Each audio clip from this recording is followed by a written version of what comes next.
श्रवण कर रहे हैं 25 बोल में 10वां बोल कर्म 8। इन कर्मों को शमशान की उपमा भी दी जाती है। शमशान में किसको जाना पड़ता है? या तो जिसके प्राण निकल गए या जिसके प्राण निकले हैं उसे जलाने के लिए, दो ही लोग जाते हैं। और विचारना है देह की यात्रा करवाने वाले कौन है? कर्म है। जन्म और मरण के बंधन में डालने वाले कौन है? कर्म है। इसलिए कहा जाता है ये कर्म जो हमें शरीर और शरीर को जलाने के लिए शमशान में ले जाया जाए या दफनाना पड़े, ये सब क्रियाएं कर्मों के आधार पर ही निर्भर है। यदि कर्म ना हो तो देह ना हो, देह ना हो तो शमशान की भी यात्रा ना हो। तो हम देखें कर्म 8 हैं और उन 8 कर्मों का अनुभाग बंध के आधार पे वर्णन चल रहा है। अभी तक ज्ञानावरणीय, दर्शनावरणीय, वेदनीय, मोहनीय और आयुष्य कर्म का वर्णन समाप्त हुआ। आज है नाम कर्म बांधने के 8 कारण है। नाम कर्म बांधने के 8 कारण है। इसे चित्रकार की उपमा दी जाती है। जैसे एक चित्रकार जहाँ जहाँ रंग भरता जाए, जैसा जैसा रंग भरता जाए, जो अंग छोटा करना है छोटा कर दे, बढ़ाना है बढ़ा दे, ये सब किसके हाथ में है? चित्रकार के। इसी प्रकार हमारी शारीरिक संरचनाएं, हमारा शब्द, रूप, गंध इत्यादि, चाल इत्यादि, इन बातों को अच्छा या बुरे रूप में दुनिया में प्रस्तुत करने वाला यदि कोई कर्म है, जिसे करने वाला आत्मा, भोगने वाला आत्मा, उस कर्म का नाम है नाम कर्म। और 4 देखा जाए शुभ नामकरण बांधने के कारण है और 4 अशुभ नामकरण बांधने के कारण है। और इनको भोगने के 14 और 14 ये 28 रूप में भोगा जाता है। 14 शुभ का फल और 14 अशुभ का फल। तो सबसे पहले हम नामकरण जो शुभ है, जो अच्छा है, वह किस तरह से बनता है? पहला कारण है काय ऋजुता। ऋजुता का मतलब होता है सरलता। ऋजुता का मतलब है सरलता, अर्थात जैसा भीतर है वैसा ही बाहर प्रेजेंट कर रहा है। तो काया की ऋजुता का मतलब है काया से बाहर के वेशभूषा से जो दूसरे को ठगना नहीं चाहता, बल्कि सरल है, जैसा दिख रहा है वैसा ही भीतर है, वह है काया की ऋजुता। हम बहुत बार सुनते हैं कि रावण जी ने सीता मैया का अपहरण किया। तो वैदिक संस्कृति में जब हम जाते हैं तो क्या कहा जाता है कि रावण ने कौन सा वेश धारण किया था? सन्यासी का। मगर वह सन्यासी था नहीं। इसी प्रकार यदि काया में ऋजुता नहीं है तो उस व्यक्ति के जो फिजिकल जेस्चर्स होंगे, इशारे होंगे, तो वह व्यक्ति भले जुबान से मौन है मगर शरीर से ऐसे हाव भाव बनाएगा कि सामने वाला दुविधा में पड़ करके वो अनुचित कार्य भी कर देगा और फिर वो बाद में कहेगा नहीं मैंने तो ऐसा कन्वे किया ही नहीं था, तूने गलत समझ लिया। अर्थात दूसरे को छलना अपने उन इशारों के माध्यम से या बाहर की वेशभूषा के माध्यम से, वह है काया की अनऋजुता। और किसी को नहीं ठगना, सरल रहना, वह है काया की ऋजुता। दूसरा है भावों की ऋजुता। जो ऋजु होगा, सरल होगा, उसकी सदगति है, बहुत बार देखा होगा जिस आंगन में किसी तरह के खड्डे नहीं है उस आंगन को क्लियर करना, वाइप आउट करना गंदगी को, उसको क्लीन करना, झाड़ू देना आसान होता है।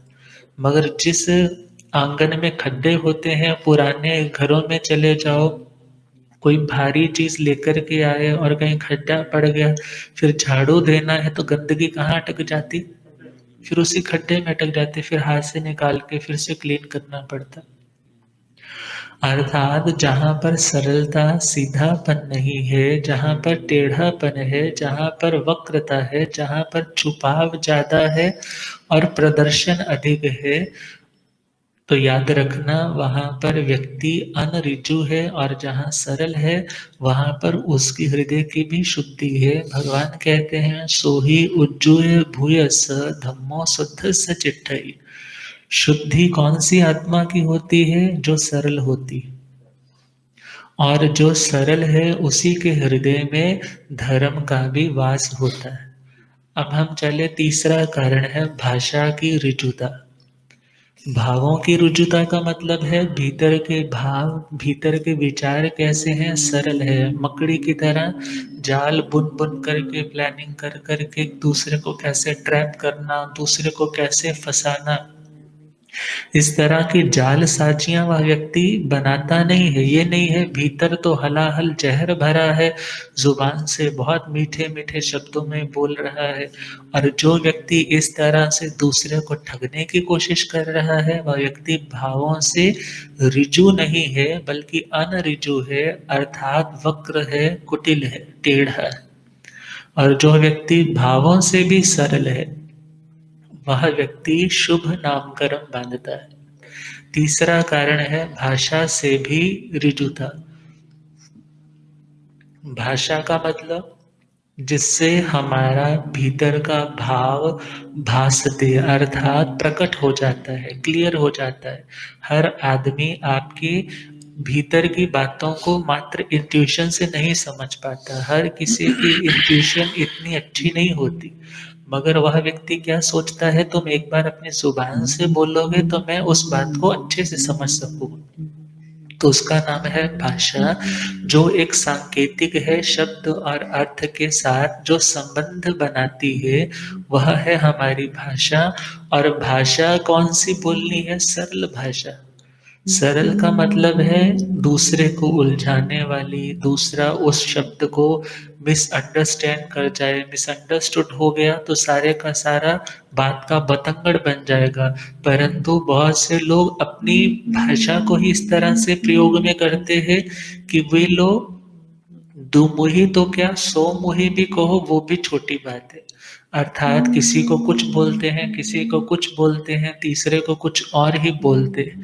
और जहाँ पर ऐसी असमानता है, वे लोग भाषा की दृष्टि से ऋजु नहीं है।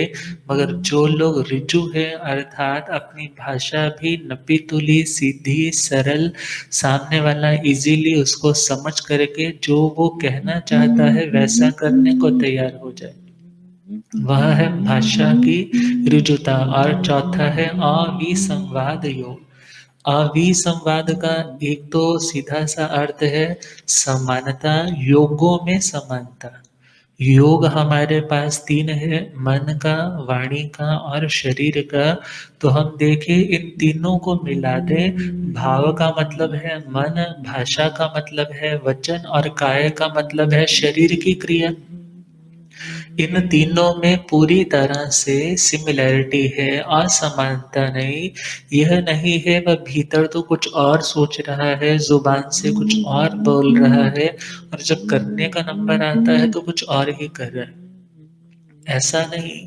क्यों? क्योंकि जब इस तरह की सिचुएशंस व्यक्ति क्रिएट करता है या जल्दी जल्दी में ऐसे स्टेप्स उठा लेता है, भीतर से वह वैसा नहीं है। ना तो उसकी सोच थी, ना वैसी प्लानिंग थी, परंतु मुंह से ऐसा सहसा निकल गया और अचानक ऐसा उसने कर भी दिया, और उसके बाद वो स्वयं भी परेशान है, और जो लोग उसके साथ जुड़े हैं वे लोग भी, जिनकी इन्वॉल्वमेंट है उस घटना में, वे भी परेशान है। अर्थात जो शुभ नामकरण का बांधने वाला है वह व्यक्ति कितना समझदार है कि वह तीनों चीजों में समानता का पूरा ध्यान रखता है। जो उसके मन को बात जच रही है, ठीक लग रही है, धर्म के अनुकूल लग रही है, उसी पर अपने चिंतन को भी आगे प्रोसीड करता है। अदरवाइज उसको क्विट कर देता है, मुझे ऐसा सोचना भी नहीं।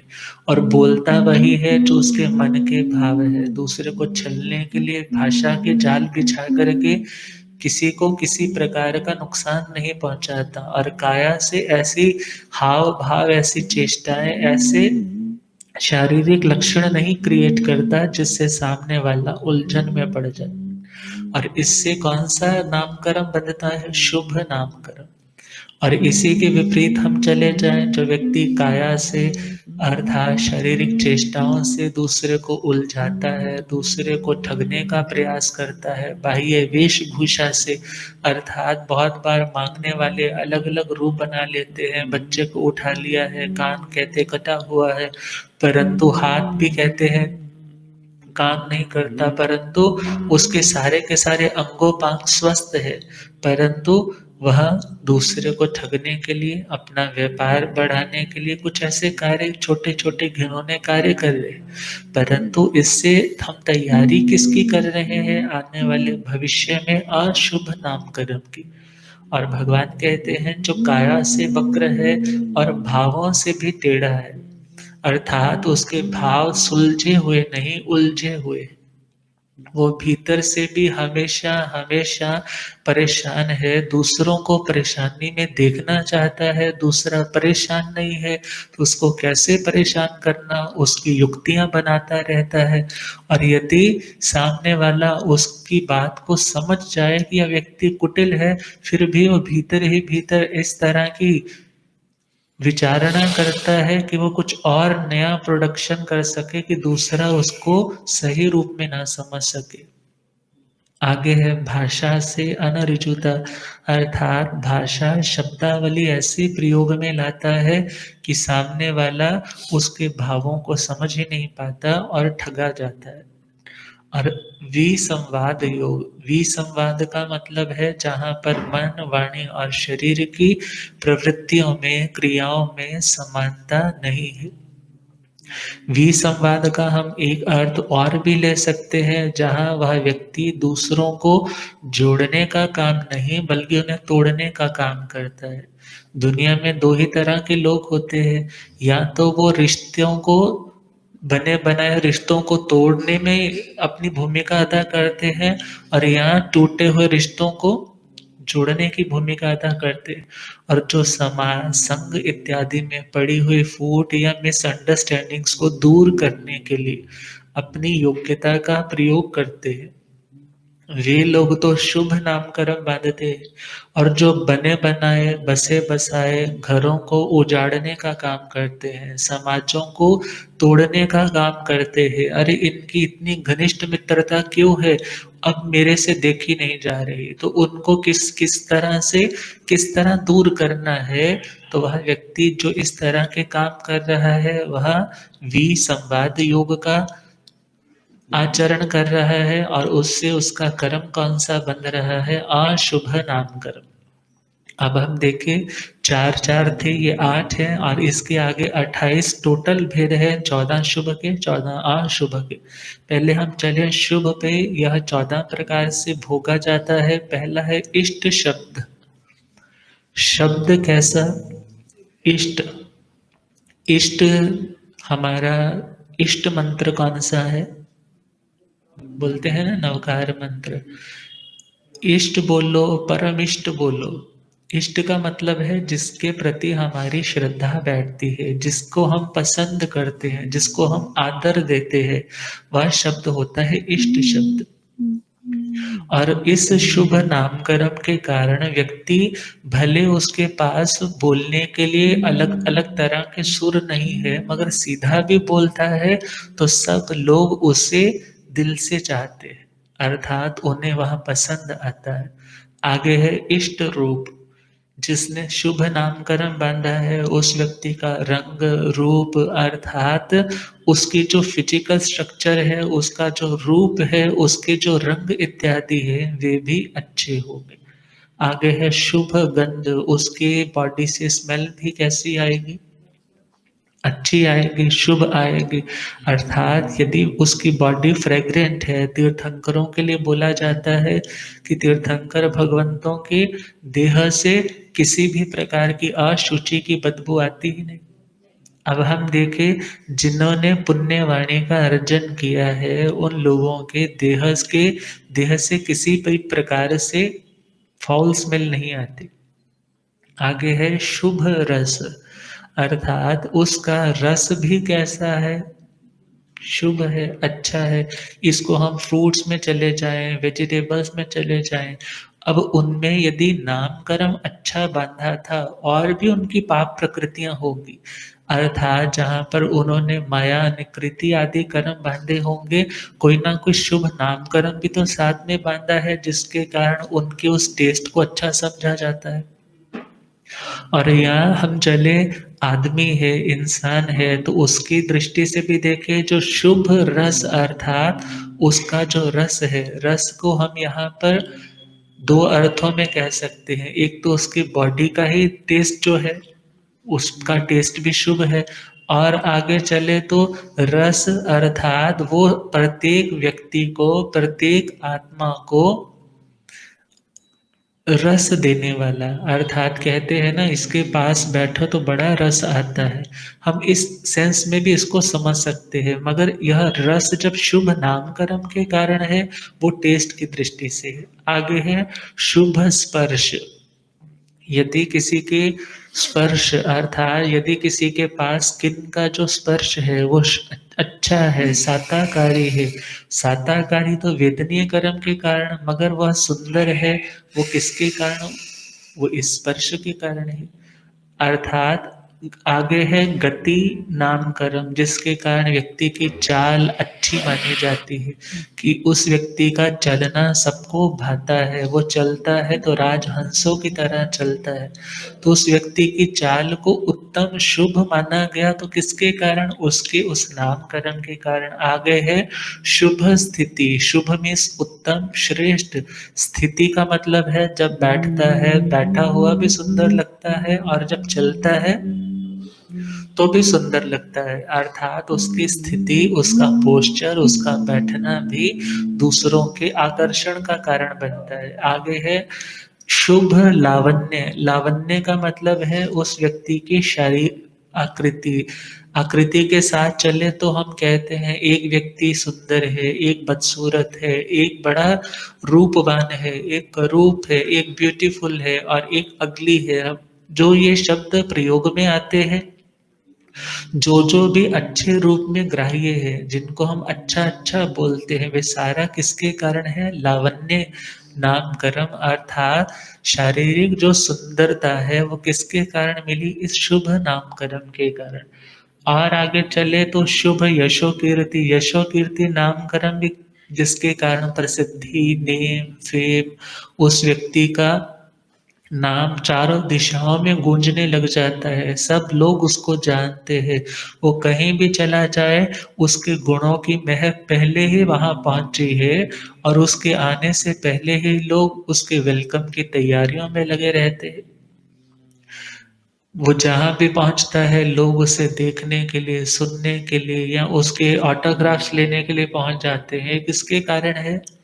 उसके उस यशो कीर्ति नाम कर्म के कारण। आगे है उत्थान कर्म बल वीर्य पुरुषाकार पराक्रम, ये शब्द एक शास्त्रों में बहुत प्रचलित शब्द है, और भगवती जी सूत्र पहला शतक और तीसरा उद्देश्य वहां पर भी इसका वर्णन है। उत्थान का मतलब होता है जब आपके मन में आया कि मुझे कुछ करना है, मुझे कुछ करना है, मन बन गया, और जैसे ही मन बना है तो आप एक एक्टिव मोड पर चले जाते हो, मीन्स आप एक फॉर्म में आते हो। जब फॉर्म में आए, उस काम को करने के लिए आप तैयार हुए, उस कार्य को मैंने पूरा करना है, उसके लिए आपने अपनी तैयारी कर ली, और जैसे ही आप वो कार्य करने के लिए भीतर से उठे हो, मीन्स भीतर से अवेयर हुए हो, उसका नाम है उत्थान। मीन्स कार्य करने के लिए, कार्य को संपूर्ण करने के लिए जब आप उसे इनिशियली उसका इनिशिएटिव लेते हो, उसे स्टार्ट करते हो। दूसरा है कर्म। कर्म का यहाँ मतलब है शारीरिक क्रियाएं, जिसमें उदक्षेपण, अवक्षेपण अर्थात किसी वस्तु को ऊपर की ओर फेंकना, नीचे की ओर अर्थात अपने उस बल को, जो शारीरिक बल है वो बाद में है, परंतु इससे पहले है कर्म अर्थात क्रिया रूप में उत्क्षेपण आदि, अपनी बाहों को जैसे ऊपर नीचे इत्यादि किया है कि मुझे यह कार्य करना है। आगे है बल। बल का मतलब है शारीरिक, जो आपकी प्राण ऊर्जा है वह बल कहलाती है। और आगे है वीर्य। वीर्य का यहाँ मतलब है एक तरह से एक्साइटमेंट, एक तरह से समुल्लास, कि मुझे ये कार्य करना है, और उस कार्य को करने के लिए जो मन में उत्साह पैदा होता है उसका नाम क्या है? वीर्य।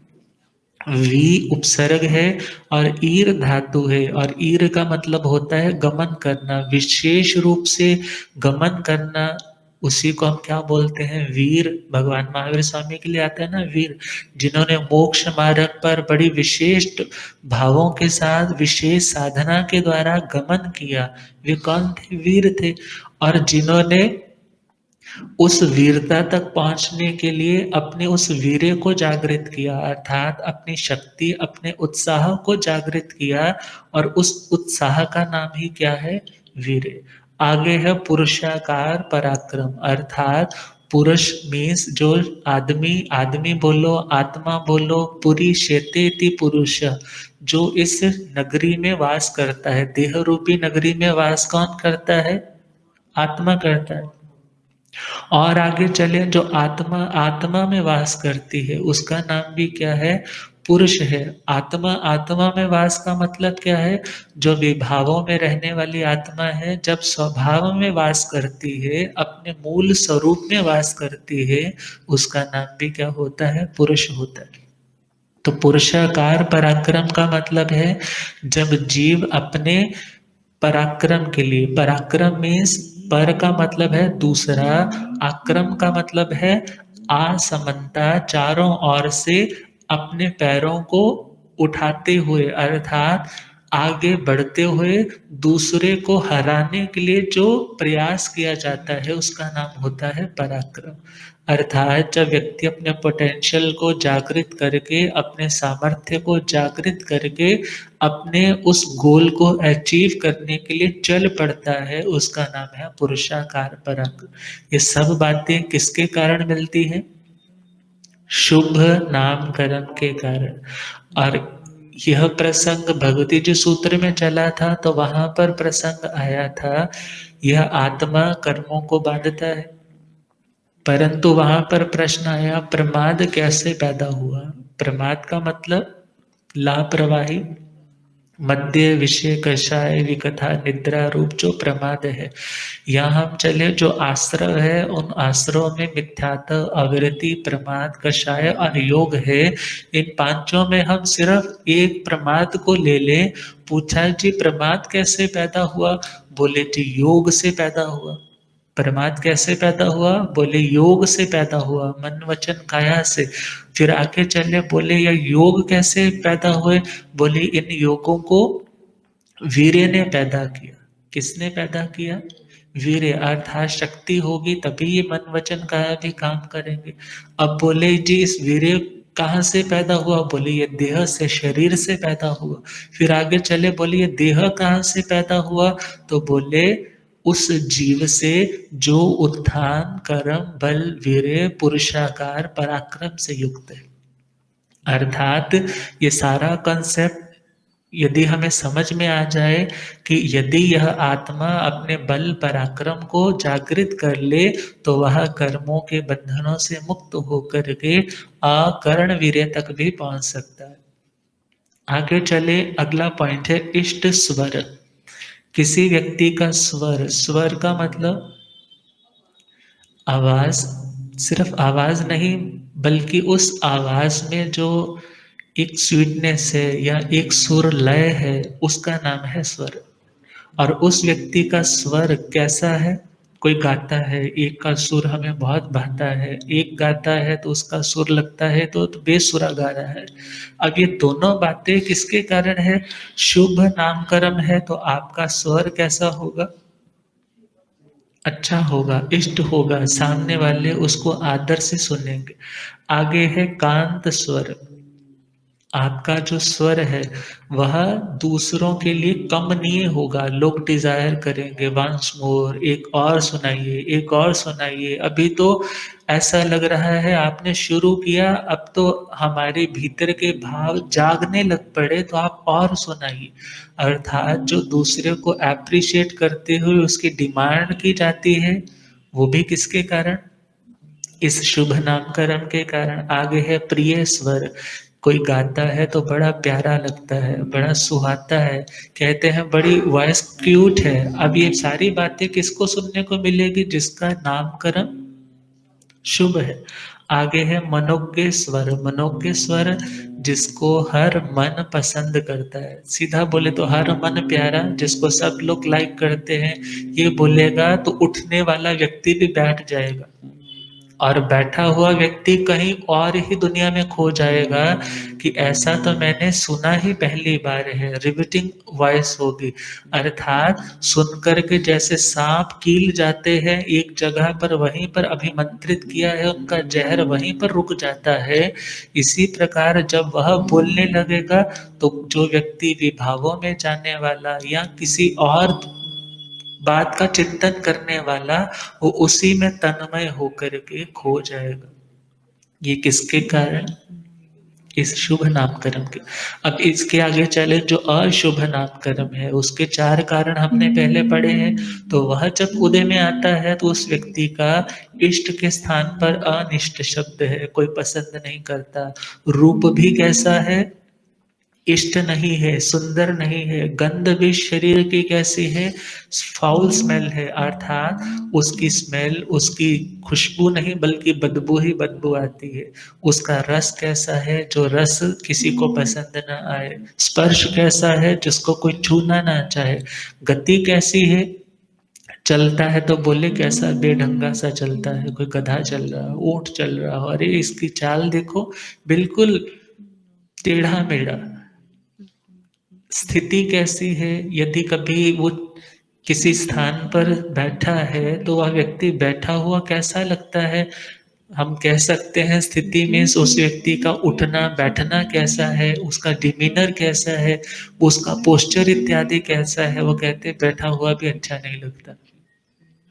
जब लड़के वाले लड़की को देखने जाते हैं या लड़की वाले लड़के को देखने जाते हैं तो यही चीजें देखते हैं, थोड़ा चल करके दिखाओ, बैठे हो तो किस तरह से बैठा है, जब उठा रहा था खाने को तो कैसे उठा रहा था। अब ये बातें जिनके पास अच्छे रूप में नेचुरली आ जाती है उनका तो शुभ नामकरण। बहुत से लोग अभ्यास से भी अपना नामकरण सुधार सकते हैं, यदि अभ्यास करें।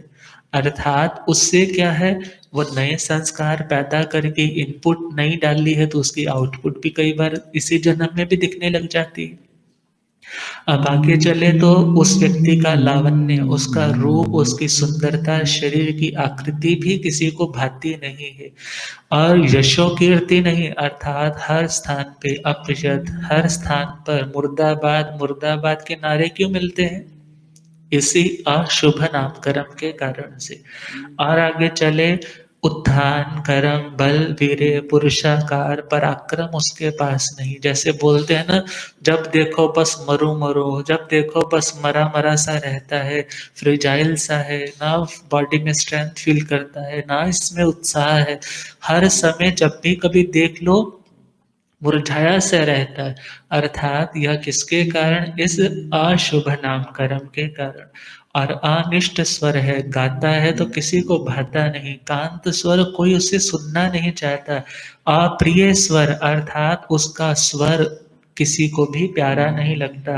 अमनोज्ञ स्वर अर्थात उसको सुन करके किसी का भी मन उसकी ओर आकर्षित नहीं होता, अर्थात दीन स्वर, हीन स्वर, अनिष्ट स्वर, अकांत स्वर, अर्थात गाता है तो ऐसा लगता है जैसे रो रहा हो।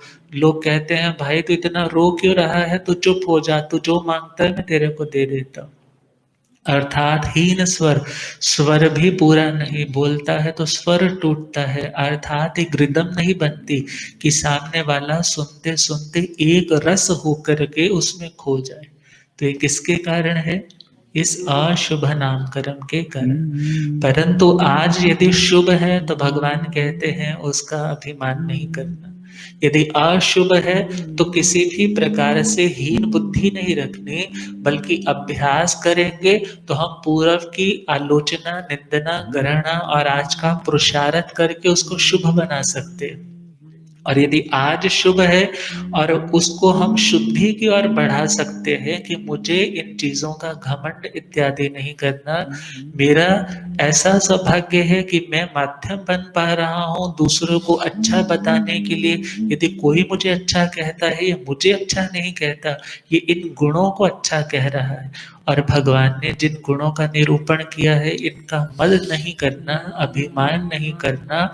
और जो अभिमान करता है उसका वही गुण आने वाले समय में जिंदगी से दूर हो जाता है। तो अगला जो कर्म है गोत्र कर्म है, इसी और इंडिकेशन दे रहा है। गोत्र कर्म is equal to Kumbhkar. Kumbhkar पात्र तो हर तरह के तैयार करता है, सपोज 4 तरह के भी उसने बनाए हैं। चलो कुंभकार को भी छोड़ो, आप पहुंच जाओ कि आपके पास 4 तरह की बॉटल्स है, और 4 तरह की बॉटल से एक बॉटल में तो आपने रखा है शरबत, एक बॉटल में रखी है आपने फिनाइल, एक बॉटल में रखा है आपने पानी, और एक बॉटल में आपने क्या रख दिया? फ्लावर्स रख दिए।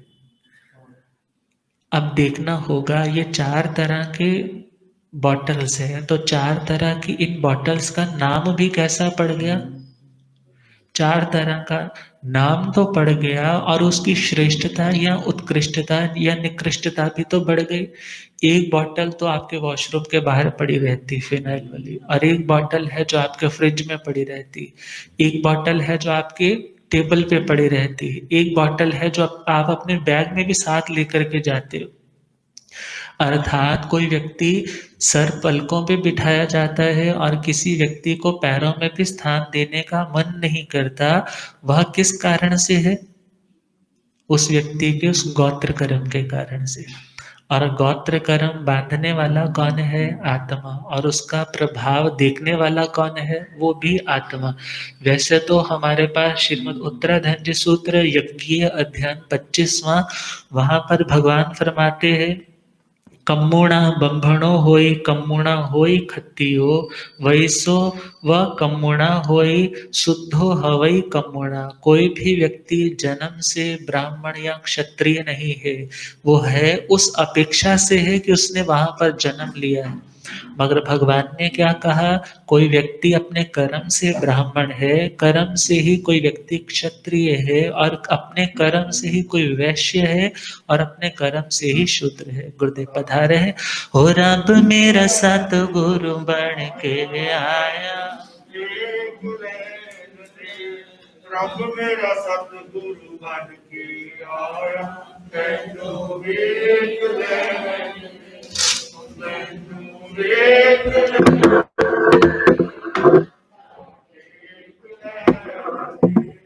रब मेरा सतगुरु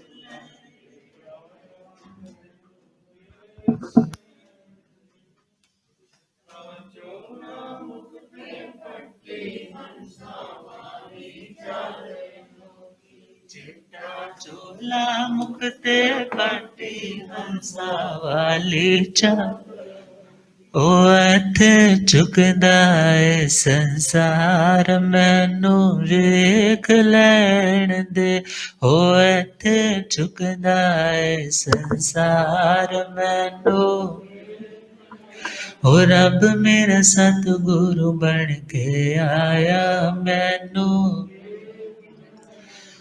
बोलिए आगम ज्ञाता आगम पुर जय शास्त्रधन हिमाचल केसरी उपाध्याय भगवंत श्रद्धेय गुरुदेव श्री जितेंद्र मुनि जी महाराज की जय।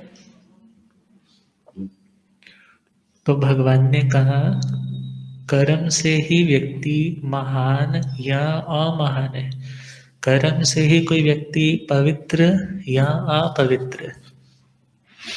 समय आए समणो होई बंब चेरेण बंभणो नाणेण मुनि होई तवेण होई तावसो।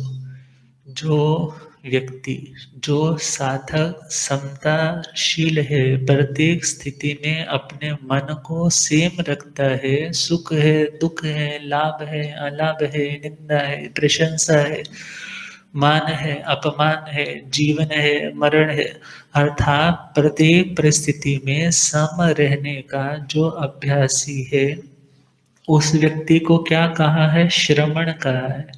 और जो व्यक्ति ब्रह्मचर्य का अभ्यास करता है, ब्रह्म मीन्स अपनी आत्मा में चरण करने के लिए, सदा स्वभाव में रहने के लिए अभ्यास प्रयास प्रैक्टिस करता है, उसका नाम है ब्राह्मण। और जो नाणेण मुनि हुई, जो व्यक्ति ज्ञान का अभ्यास करता है, वह व्यक्ति मुनि है। क्योंकि ज्ञान का अभ्यास वही करेगा जो मननशील होगा, जो चिंतनशील होगा, जो दुनिया की विकथाओं से दूर रहने वाला होगा।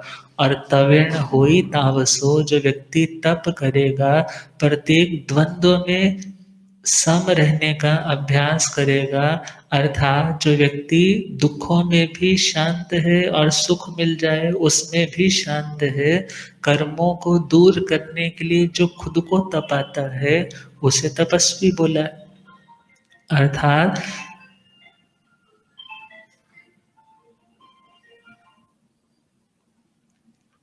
दुनिया में कोई भी व्यक्ति शुभ या अशुभ है तो उसका कारण है उसका अपना कर्म। और यहाँ पर हम चले सूत्रों की ओर, तो वहाँ पर उच्च गोत्र और नीच गोत्र के लिए दो कैटेगरीज डिफाइन की है। और पहली कैटेगरी है उच्च गोत्र की, और वह उच्च गोत्र कैसे बनता है और किस तरह से भोगा जाता है, तो वहाँ पर कारण बताया है। पहला है जाति का अमद, दूसरा है कुल का अमद, तीसरा बल का, चौथा रूप का, पांचवा तप का, छठा लाभ का, सातवां श्रुत का और आठवां ऐश्वर्य का। अमद मीन्स मद नहीं करना, घमंड नहीं करना, अहंकार नहीं करना। तो पहला है जाति का अमद। जाति का मतलब है जो माता के कुल से संबंधित है। जाति से ही हम देखें जाई शब्द बनता है, जाई बोलो चाई बोलो। हाँ, तो महाराष्ट्र में चले जाओ तो आई बोलते हैं, अपने इधर हिमाचल में चले जाओ तो माँ को माई बोलते हैं। तो देखा जाए जाति मीन्स जो अपनी माता के साथ रिलेटेड है, उसके खानदान उसके परिवार को लेकर के किसी भी प्रकार का मन में घमंड का भाव नहीं कि मेरी माँ तो इतने बड़े परिवार से है, मेरे माता के पिताजी और उनके मेरे जो मामा जी हैं उनके पास तो बहुत पैसा है। भगवान कहते हैं इस जाति से आत्मा का उद्धार नहीं होगा। ये सब चीजें कर्म के कारण है। अच्छा संयोग है तो अच्छा लग रहा है, बुरा संयोग है तो बुरा लग रहा है। मगर जो व्यक्ति इतना कुछ मिलने पर भी स्टेबल है, आत्म गवेषक है, वह व्यक्ति ही इस उत्तम मार्ग की साधना कर सकता है। दूसरा है कुल का अमद। कुल का मतलब है पिता के परिवार की ओर चले जाए, बोलते हैं ना कुल का दीपक पैदा हुआ है। कुल दीपक देखा जाए तो जो पिता के कुल से संबंधित है, मीन्स अपने पिता की फैमिली, उनका खानदान, उनकी प्रॉपर्टी, उनकी जमीन, उनकी रेपुटेशन, इन चीजों से आत्मा का उद्धार नहीं होगा। और भगवान कहते हैं वो अच्छा मिला है तो किसके कारण मिला है? तुमने मद नहीं किया था।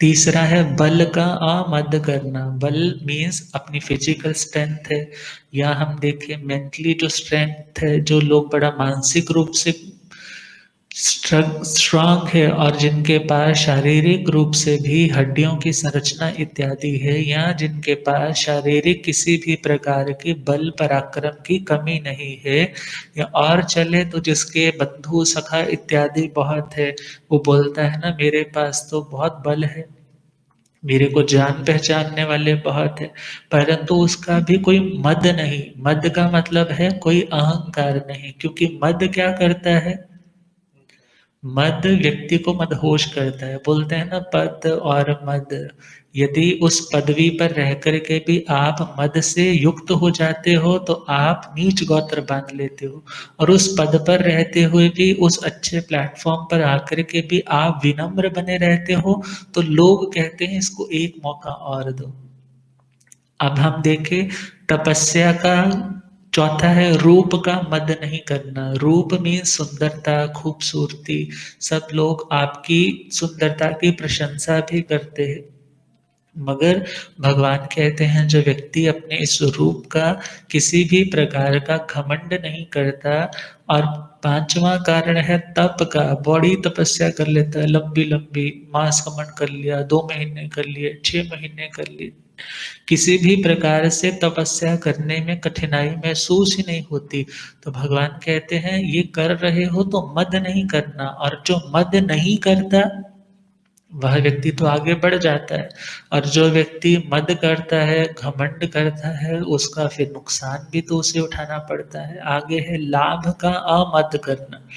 लाभ मतलब आप अपनी दुकान पर गए और वहां पर आपको प्रॉफिट हो गया, और वहां पर जो प्रॉफिट हुआ है वो आपका एक तरह से लाभ है, और उसका भी भगवान क्या कहते हैं, मद नहीं करना। आगे है श्रुत का मद नहीं करना। श्रुत मीन्स श्रुत ज्ञान है, बड़ा स्कॉलर है, बड़े आगम कंठस्थ है, बहुत सी डिग्रियां होल्ड कर रखी है, समझाता भी अच्छा है, समझता भी अच्छा है, बोलता भी अच्छा है, मगर भगवान क्या कहते हैं, इन चीजों का भी घमंड जो व्यक्ति नहीं करता, वह व्यक्ति कौन सा गोत्र बांधता है, उच्च गोत्र। लास्ट है ऐश्वर्य का मद नहीं करना। ऐश्वर्य इज समृद्धि, प्रॉस्पेरिटी। आपके पास बहुत से मकान होंगे, बड़ी जमीनें हैं, बड़ी गाड़ियां हैं, हर चीज की आपके पास बहुत आयत है, अबंडेंस है। बोलते हैं ना आग लगाओ तो पैसा मुकदा नहीं। मीन्स इतना कुछ है, वो किसकी बदौलत है, इस शुभ गोत्र के कारण, इस उच्च गोत्र के कारण।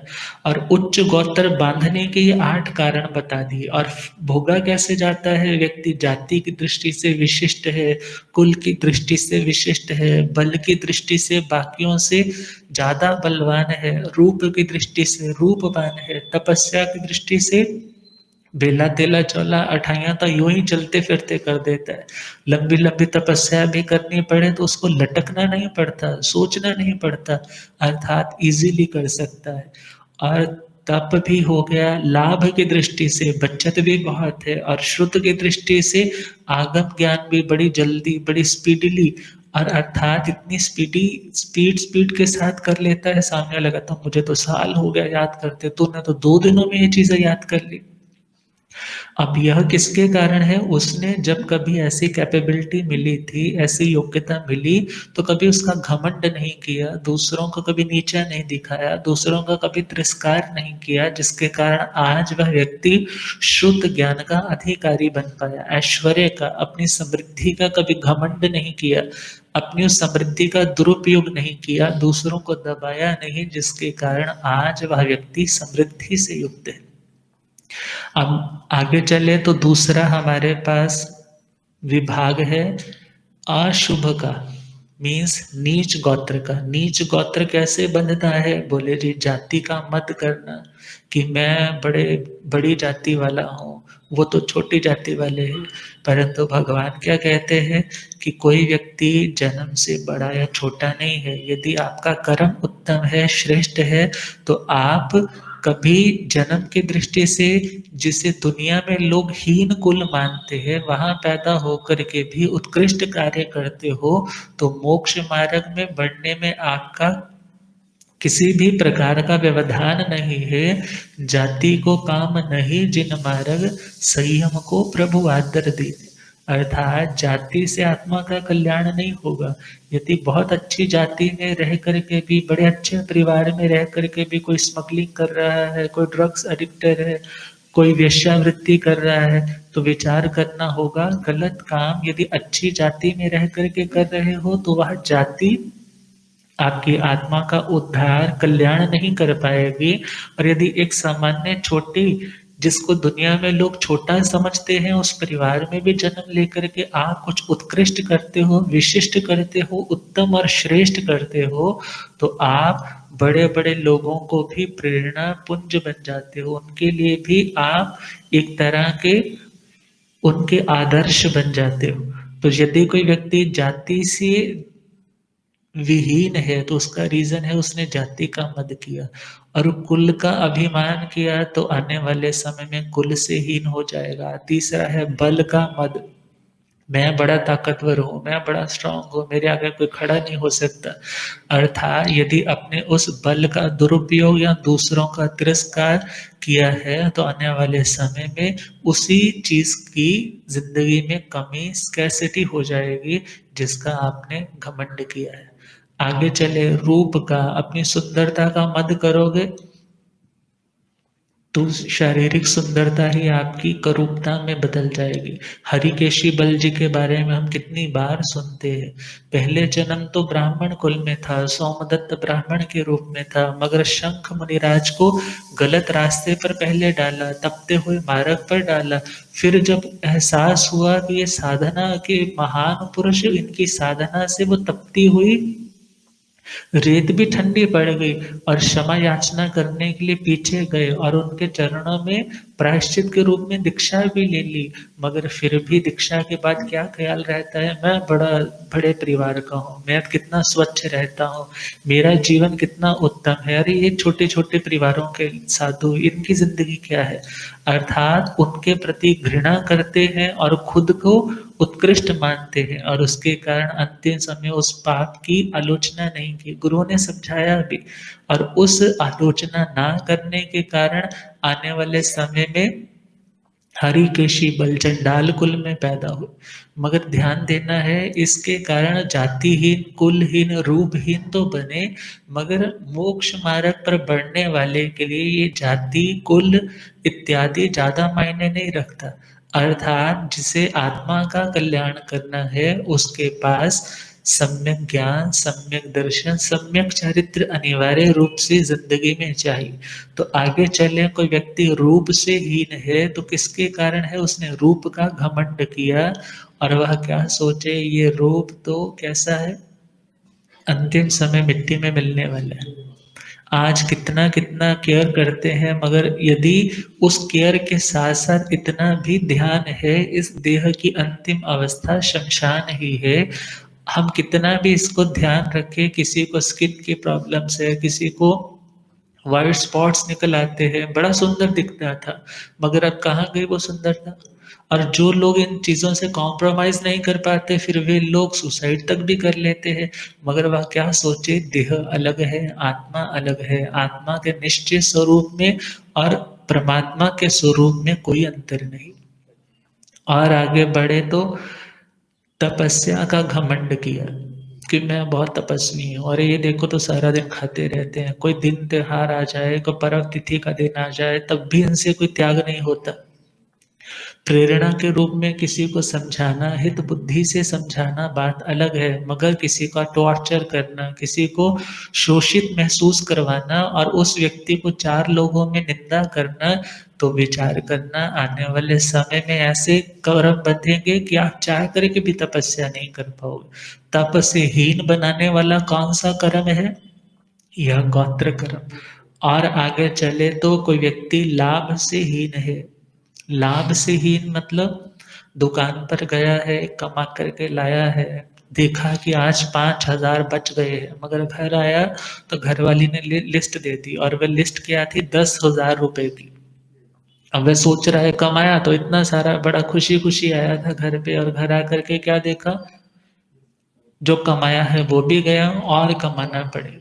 अर्थात वह व्यक्ति उस लाभ से भी हीन रहा। किसके कारण? उस लाभ का घमंड किया। मैं शॉप पे बैठता हूँ तो बड़े ग्राहक आते हैं, ये बैठता है तो कोई नहीं आता। अर्थात दूसरे को छोटा महसूस करवाना और खुद को सुपीरियर काउंट करते रहना, दूसरे का तिरस्कार करते रहना, इससे ऐसे कर्म बनते हैं कि आने वाले टाइम में आप जहाँ पर भी जाओगे घाटे पर घाटा पड़ेगा, लाभ नहीं होगा।